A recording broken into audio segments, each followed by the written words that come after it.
अस्सलाम वालेकुम। असीं जी मरब्बे दोस्तों, असी पानी की वारी कपाह नूं पानी वगैरह लग रहा। नहर अज बहुत दिनों बाद पानी ला रहे, नहर आई हुई सी क्योंकि उस तो पहले तो बारिशों का जोड़ा ना वो बत्तर वगैरह ठीक सी जमीन नूं, मुड़ के नरमे वाह वू दिते। नरमे माशाअल्लाह बारिश ना बन गए तो हुण अल्लाह किते नरमे नूं पानी की जरूरत भी सी ते नहर वाले ने भी नहर छड़ दी तो पानी आ गया। वेख लो जी, नरमा वाया होया सी ते पानी खाल तुसीं देख लो भरे जा रहे आ। ते अज असी एक एक थैला फी किले नूं यूरिया खाद दा ते नाल ओहदे सल्फर पाई जा रहे हैं।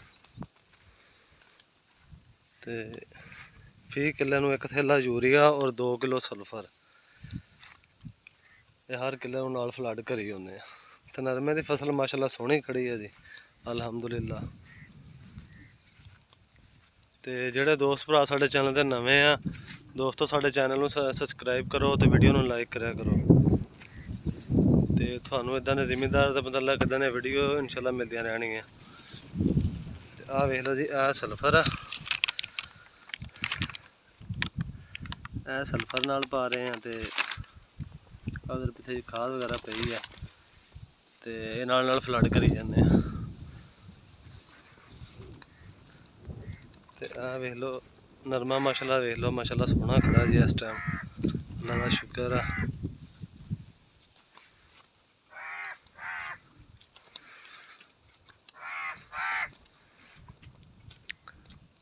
दानिया पानी बंद यार, पानी ऐ निकल गया उधर नूं, इत्थों पानी बंद है नक्का, तो वह पिछले कहता नक्का बंद है। मैं कहना वो पिछले का बंद है, परले का।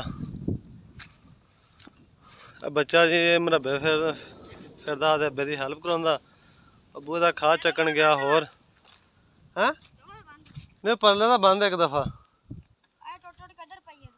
चल एदा बंद है, एदा बंद पहले, एदा बंद है। आ नरमा थोड़ा जिहा बिजा सी जी लेट, मिट्टी चकाई सी, इत्थों जमीन नीवी कराई सी। ते अल्लाह दा शुक्र है कि भी नरमा माशाअल्लाह रल गया ते सोहना हो गया, क्योंकि बारिशां बहुत पै गई सी। सानूं तां उम्मीद कोई नहीं सी कि बचे, तो फिर भी अल्लाह दा शुक्र है कि पानी पूनी कड्ढना भी नहीं पिया ते नरमा भी माशाअल्लाह ठीक है। आ वेख लो जी सल्फर, मैं फिर कार्टून पूरा ही चक लिया सी। आ पिया जी, आ सल्फर है, यह है जी नाइस इंटरनेशनल वालियां दा 80% है ये जी। माशाअल्लाह इसका रिजल्ट कहते बड़ा अच्छा वा, तो इस्तेमाल करी जाने। वेख लो दोस्तों, तो बैठे हैं असीं मरब्बे, बड़ी गर्मी भी अगे हवा चल रही सी, हुण थोड़ा जिहा हबस जिहा हो रहा। तो अल्लाह मियां खैर करे जी, क्योंकि बारिश वगैरह भी सुबह भी माड़ी जी हुई, वैसे तो छिट्टां जिहां पईयां, उहदे नाल हबस जिहा ज़्यादा हो जाता।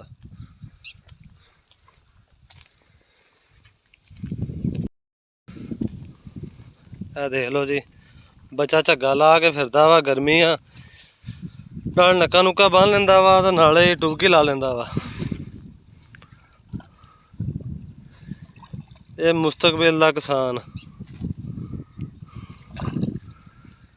जो गर्मी लगती है तो खाले च आके तो बेली डुबकी ला के तो फिर आ जाता बेली बाहर। वो अगे छड़ ला पानी पहले, अगले कैर का पानी छड़ ला ना, जिन्होंने पानी पिया। इदा तो पानी पिछे एक कैर का पानी पैंदा, पानी किधर से जाएगा। हम छड़ दे,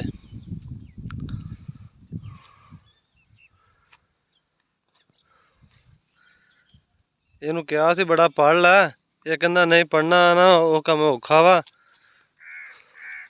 ते आ जिहड़ा ना जिमीदार वाला कम सौखा वा। मैं कहा ठीक आ, अगर बकरियां चराउणियां सौखियां वा तो जिमीदारा करना सौखा। इदां ही आ, बकरियां चराउणियां सौखियां, बकरियां चराउणियां हैं, स्कूले जाना औखा। आ वेख लो, कहता स्कूले जाना औखा वा ते बकरियां चराउणियां जेहड़ियां सौखियां वा। बंदे खुदा दे जेहड़ा ना पढ़ना सौखा वा ते बकरियां चराउणियां बहुत औखियां। जिमीदार जिहड़ा फसल नूं बड़ जान बकरियां ते गाहना कड्ढदे आ ते गर्मी ते की कुछ हुंदा वा। तू कहना सौखा, सौखा कम तैनूं लगदा? ऐन मूंह करे कह, सही है। ਐ ਵੇਖ ਲਓ ਜੀ ਮੇਰੀ ਨੱਕਾ ਖੁੱਲ ਜਾਂਦਾ ਤੇ ਸਾਰਾ ਸਾਰੇ ਰਲਣੇ ਤੇ ਕਹਿੰਦਾ ਆਖੇ ਇਹ ਕੰਮ ਸੌਖਾ ਵਾ।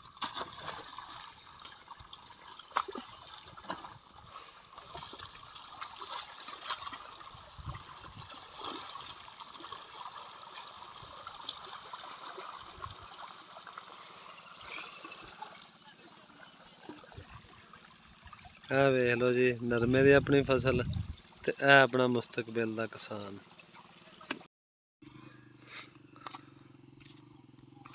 ਖਾਦ ਥੋੜੀ ਸੀ ਤਾਂ ਮਜ਼ਾਰਾ ਆਪਣਾ ਇੱਕ ਥੈਲਾ ਖਾਦ ਦਾ ਹੋਰ ਚੱਕੀ ਲਿਆਉਂਦਾ ਪਿਆ।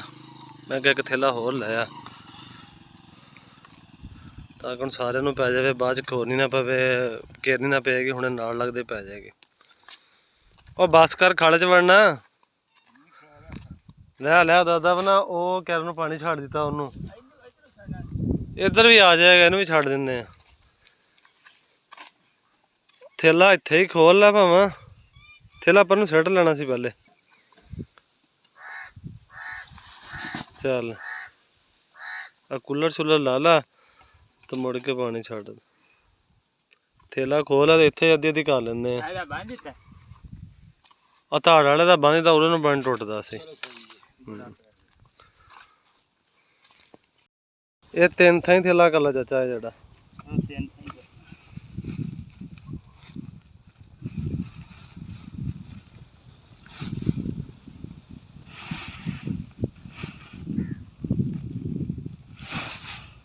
ਆਹ ਵਿਚਾਰ ਵਾਲਾ ਕਿਆਰਾ ਵੱਡਾ ਵਾ, ਇਹਦੇ ਥੋੜੀ ਜ਼ਿਆਦਾ ਹਲੀ। ਕੀ ਖਿਆਲ ਆ? ਆ ਵਿੱਚ ਪਾਈ ਖੋਲੀ ਸਲਫਰ ਦਾ ਪਾਈ।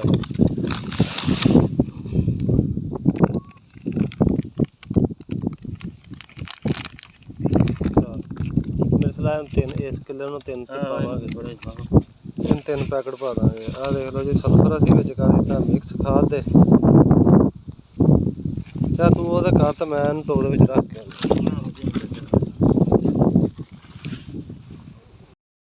ਇਹ ਥੈਲਿਆਂ 'ਚ ਪਾ ਕੇ ਜੀ ਤੇ ਇਦਾਂ ਮੁੜ ਕੇ ਟੋਕ ਦੇ ਵਿੱਚ ਰੱਖ ਦਈਦਾ, ਖੁਰ ਕੇ ਤੇ ਫਿਰ ਪੈ ਜਾਏਗਾ ਬਰਾਬਰ ਸਾਰਿਆਂ ਨੂੰ।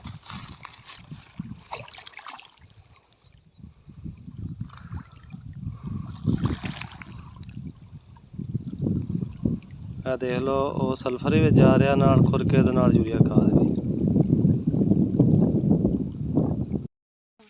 ਆ ਸਲਫਰ ਵਾਲੇ ਪੈਕਟ ਪੂਕਟ ਤੇ ਖਾਦ ਵਾਲੇ ਥੈਲਿਆਂ ਦੇ ਛਾਪਾਂ ਨੂੰ ਅਸੀਂ ਲਾਈ ਖੜੇ ਅੱਗ। ਇਹ ਮਰੱਬੇ ਐਵੇਂ ਗੰਦ ਪਾਉਣਗੇ ਤੇ ਇਹਨਾਂ ਨੂੰ ਨਾਲੋਂ ਨਾਲ ਹੀ ਸਾੜੋ। ਤੇ ਇਹਦੇ ਨਾਲ ਹੀ ਸਾਨੂੰ ਦਿਓ ਇਜਾਜ਼ਤ ਤੇ ਦੁਆਵਾਂ 'ਚ ਯਾਦ ਰੱਖਿਓ। ਅੱਲਾ ਹਾਫਿਜ਼।